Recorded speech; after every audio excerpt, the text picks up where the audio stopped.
আসসালামু আলাইকুম, welcome back to my channel. আজকে নিয়ে এসেছি সবারই খুব একটা প্রিয় রেসিপি, আর সেটা হলো সয়া চিলি। অনেকেই অনেক রকম পদ্ধতিতে এই রেসিপিটি তৈরি করে থাকেন।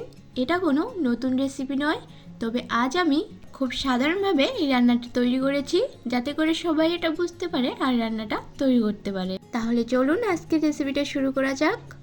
সয়া চিলি বানানোর জন্য একটা বড় পাত্রে বেশ কিছু পরিমাণে জল দিয়ে জলটাকে ভালো করে গরম করে নিতে হবে। আর এই জলের মধ্যে দিয়ে দিতে হবে 1 চামচ পরিমাণে লবণ। লবণটাকে দিয়ে জলটাকে ফুটিয়ে নেওয়ার পর এর মধ্যে দিয়ে দিচ্ছি 1 কাপ পরিমাণের বড় সাইজের সয়া চাং। সয়া মিনি চাং কিন্তু এখানে আমি ব্যবহার করছি না, নর্মাল যে সয়া চাং পাওয়া যায় সেটাই এখানে ব্যবহার করছি।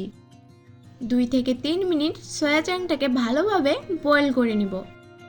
2 থেকে 3 মিনিট এটাকে আমি ফুটিয়েছি, আর দেখুন ফুলে কিন্তু ডাবল হয়ে গেছে। এবার এটাকে উঠিয়ে আমি একটা বোলের মধ্যে নিয়ে নিচ্ছি, আর এটাকে কিন্তু ঠান্ডা জলের মধ্যে বেশ ভালো করে 2 থেকে 3 বার ধুয়ে নিয়ে আমি সম্পূর্ণভাবে জলটাকে চিপে আরেকটা বোলের মধ্যে নিয়ে নিয়েছি। জল যেন একটুও না থাকে, কারণ জল থাকলে ভাজতে গিয়ে কিন্তু আমাদের অসুবিধে হবে। দিয়ে দিচ্ছি এবার 1 চামচ আদা রসুন বাটা, আর সাথে দিয়ে দিচ্ছি 1/2 চামচ কাশ্মীরি লঙ্কার গুঁড়ো। আপনারা ঝালটা যে যেমন খান সেই অনুযায়ী কিন্তু দিয়ে দিবেন। আর এবার দিয়ে দিচ্ছি 2 চামচ কর্নফ্লাওয়ার, আর ভাজার সময় ক্রিস্পি করার জন্য লাগবে 1 চামচ ময়দা। এবার দিয়ে দিচ্ছি 1/2 চামচ গোলমরিচ গুঁড়ো, আর দিয়ে দিচ্ছি স্বাদ অনুযায়ী লবণ। এবার দিয়ে দিচ্ছি 1 চামচ সাদা তেল। এবার সব কিছুকে সয়াবিনের সাথে ভালো করে একবার মিশিয়ে নিতে হবে। অপরদিকে সয়া চাংগুলো ভেজে নেওয়ার জন্য বেশ কিছু পরিমাণে তেল দিয়ে তেলটাকে গরম করতে বসিয়ে দিলাম। এবার তেলটা গরম হয়ে গেলে এর মধ্যে দিয়ে দিচ্ছি সয়া চাং। আর সয়া চাংগুলো দেওয়ার সময় অবশ্যই মনে রাখবেন তেলের টেম্পারেচারটা যেন একদম হাই থাকে। আর দেওয়ার সাথে সাথে কিন্তু খুব জোরে এটাকে মেশাবেন না, কারণ যে কোটিংটা আছে সেটা উঠে যাওয়ার সম্ভাবনা থাকে। 2 থেকে 3 মিনিটের মধ্যেই এটা ক্রিস্পি করে ভাজা হয়ে যাবে, আর হয়ে গেলে কিন্তু এটাকে তুলে নিতে হবে। এইভাবে যদি সয়া চাং ভাজা হয় তাহলে কিন্তু চায়ের সাথে বা কফির সাথে শুধু মুখেও খেতে কিন্তু বেশ ভালো লাগে। আচ্ছা, এবার আপনাদের কিছু ভেজিটেবল দেখিয়ে দিচ্ছি।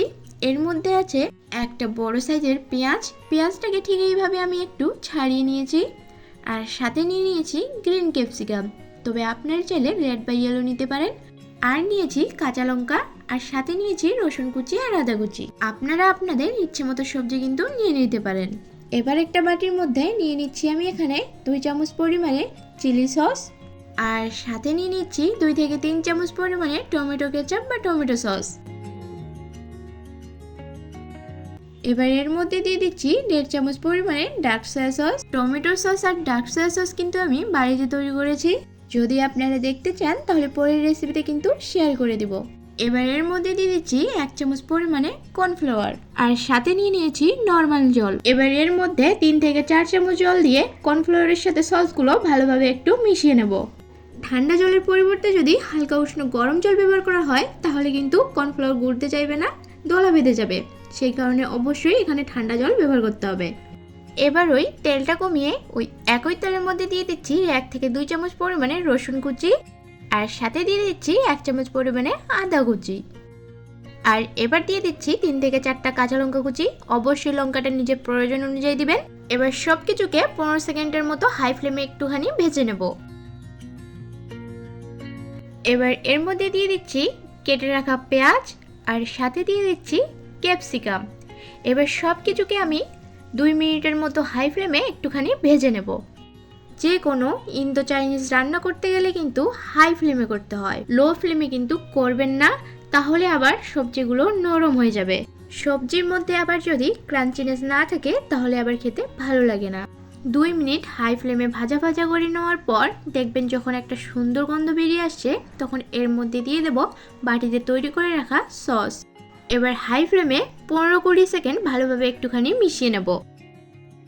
বাটিতে কিছুটা পরিমাণে সস ছিল, সেখানে 1/2 কাপ পরিমাণে জল দিয়ে জলটাকেও এখানে আমি দিয়ে দিলাম।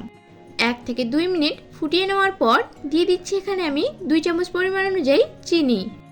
এবার দিয়ে দিচ্ছি লবণ। লবণটাকে কিন্তু অল্পই দিতে হবে, কারণ সয়াবিনটা ফোটানোর সময় লবণ দিয়ে ফুটিয়েছিলাম, আর সয়া সসের মধ্যে কিন্তু লবণ থাকে, সেই কারণে একটু সাবধানে দিতে হবে।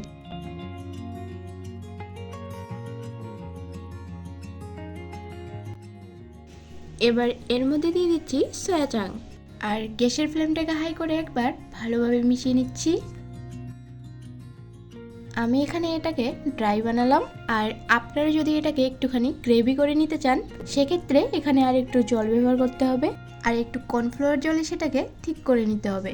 ফাইনালি ভালোভাবে মেশানো হয়ে গেলে অপর থেকে দিয়ে দিচ্ছি সামান্য একটু ধনেপাতা, দিয়ে আবারও ধনেপাতার সঙ্গে ভালোভাবে মিশিয়ে নিচ্ছি।